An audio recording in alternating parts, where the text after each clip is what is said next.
আসসালামু আলাইকুম সবাইকে। কেমন আছেন সবাই? আশা করছি সবাই ভালো আছেন, সুস্থ আছেন। আমি আলহামদুলিল্লাহ ভালো আছি। তো এখন সকালবেলা সকালের নাস্তাটা দিয়ে ভিডিওটা আমি শুরু করলাম। সকাল 9:30টার মতন বাজে। তো আমি সকালের জন্য নাস্তা রেডি করছি, পরোটা বানাচ্ছি। আসলে এত বেশি গরম, কোনো কিছু করে শান্তি পাচ্ছি না। তো ভাবলাম আপনাদের সাথে একটু শেয়ার করি। আসলে ডেইলি ব্লগ শেয়ার না করলে ভালোও লাগে না, একটা অভ্যাস হয়ে গিয়েছে। তো দেখা যায় মাঝে মাঝে পরোটা বা রুটি এগুলো আমি কোনো কিছু করি। প্রতিদিন একই রকম খাবার আমি বানাই না বা খাইও না। আর এত গরমে রান্নাঘরে যাতে না আসা লাগে সবসময় সে চেষ্টাটাই করি। কত সময় দেখা যায় সকালবেলা এদিক সেদিক কোনো কিছু নাস্তা আমি করে নিই যাতে রান্নাঘরে না আসতে হয়। আবার কিছু সময় না আসলে হয়ই না, আসতেই হবে। তো আমি এখানে ঝটপট পরোটা বানিয়ে নিচ্ছি। আমরা তিনজন, আমি, বাচ্চা আর বাচ্চার বাবা। তো আমাদের তিনজনের জন্য নাস্তাটা রেডি করছি, বেশি করিনি, একদমই অল্প করেছি। আর ডিম ভাজা করে নিলাম। তো এই দিয়ে সকালে নাস্তাটা করব আসলে।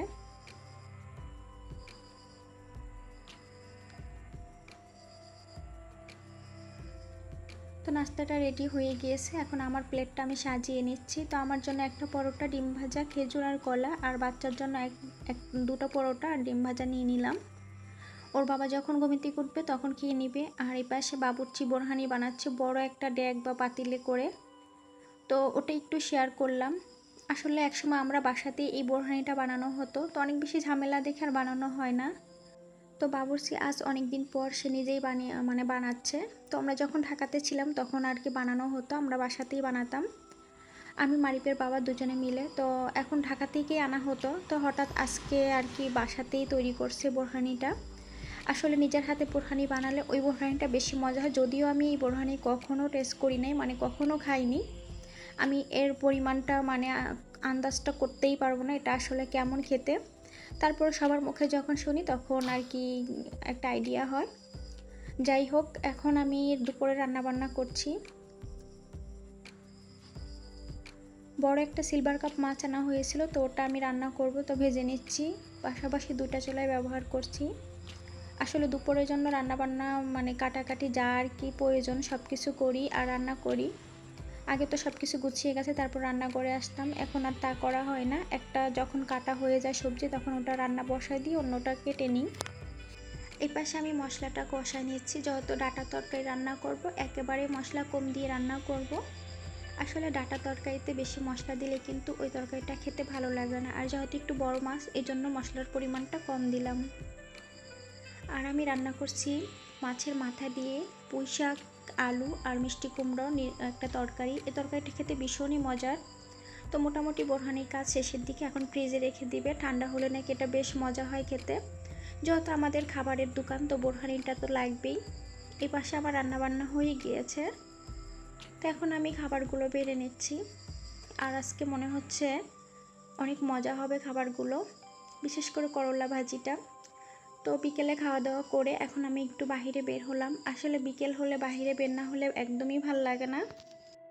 সবসময় তো ঘরেই থাকা হয়, বাহিরে একদমই কম বের হওয়া হয়।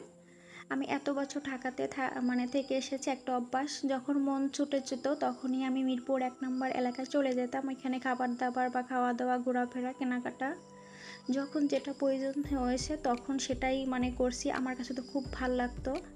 এখনও মাঝে মাঝে মনে হয় যে আমি ঢাকাতে চলে যাই, গ্রামে আর ভালো লাগছে না। আসলে এখানে চাইলেই কিন্তু সব কিছু করা যায় না। গ্রাম আর ঢাকা এর মধ্যে কিন্তু অনেকটা তফাৎ আছে। তো আমার কাছে মনে হয় যে আমি ঢাকাতেই ভালো ছিলাম, যখন খুশি তখন বের হতে পারছি। আসলে আমি ঘোরাফেরা করতে একদমই পছন্দ করি। আমি সবসময় ব্যস্ত থাকছি, কিন্তু তারপরেও ওই ব্যস্ততার মধ্যে দিয়ে কিন্তু আমি প্রচুর ঘোরাফেরা করতে পছন্দ করছি, ঘোরাফেরা করতে বের হয়ে গেছি। তো এই আন্টির সাথে আমার দেখা হলো। উনি আসলে বোবা, কথা বলতে পারে না। উনি যা যা প্রশ্ন করছে একটা উত্তর আমি দিতে পারছি না। আসলে আমি কথা বুঝতেই পারছি না কি উত্তর দিব। তো উনি একা একা কিছুক্ষণ কথা বলে আবার চলে যাচ্ছে, এটা ওনাদের বাড়ি। আসলে বোবা মানুষদের কথা আমি একদমই বুঝি না, ওনারা কি বলে। তো আমাকে অনেকগুলো প্রশ্ন করেছে, আমি একটার উত্তরে দিতে পারিনি, শুধু মুখের দিক তাকিয়েছিলাম। আর আমি বলছিলাম যে আমি আপনার কথা বুঝতে পারছি না। প্রিয় দর্শক, আমার ভিডিওটা কেমন হলো অবশ্যই কমেন্টে জানাবেন। আর ভালো লাগলে অবশ্যই আমার চ্যানেলের সাথে থেকে যাবেন। সবাইকে অনেক অনেক ধন্যবাদ ধৈর্য ধরে আমার ভিডিওটা দেখার জন্য। তো এখন আমি বাসার মধ্যে আবার চলে আসলাম। আসলে বেশি টাইম বাহিরে কাটানোও হয় নাই, এত বেশি গরম, কোথাও গিয়ে শান্তিও পাচ্ছি না।